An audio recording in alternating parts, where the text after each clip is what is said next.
समग्र देश के हिफाजत फरमाओ আমরা জান মাল ইজ্জত আবরু আল্লাহ আপনি মাওলায় হেফাজত ফরমাও আল্লাহ আমাদের পরিবার পরিজন সবাইকে সুখ ও শান্তিময় রাখো আমাদের এই দোয়ার মাহফিলে অংশগ্রহণ করেছেন। অন্যান্য অপরাপর রাজনৈতিক যদি কোনো কেউ এখানে উপস্থিত থাকেন আমাদেরকে বলবেন, আপনাদের আমরা পরিচয় করে দিব। এবং আমরা সাধারণত রাজনৈতিক কোনো কর্মসূচিতে সকল নেতৃবৃন্দকে পর্যায়ক্রমে পরিচয় করে দিই, বক্তব্যের সুযোগ দিই। এখানে মূলত আমরা আমাদের নেত্রী খুব শীঘ্রই লন্ডনের উদ্দেশ্যে যাত্রা শুরু করবেন। মাগরিবের নামাজ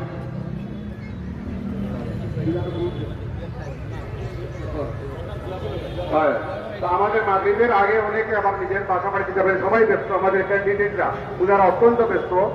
সিলেট 1 আসনের 4 আসনের প্রার্থী ওনারা বিভিন্ন জায়গায় প্রোগ্রাম করে এসেছেন। তাই আমরা বক্তব্য করবো এখানে না রেখে আমাদের কোরআন খতম প্রায় শেষ পর্যায়ে আমাদের সাহাফির হযরত সাহাফির মসজিদ ইমাম সাহেব কি আসেন নাই? তাহলে আপনারা আমাদের এই যে মিলাদ মাহফিল করে আমরা আপনার দোয়ার কাজ শেষ করবো। আপনারা এটা ঠিক আছে নাকি? প্রত্যেক আমরা আজকে মাপ দিয়ে দিই। আজকে আমাদের দোয়া দুরুদ মিলাদ মাহফিল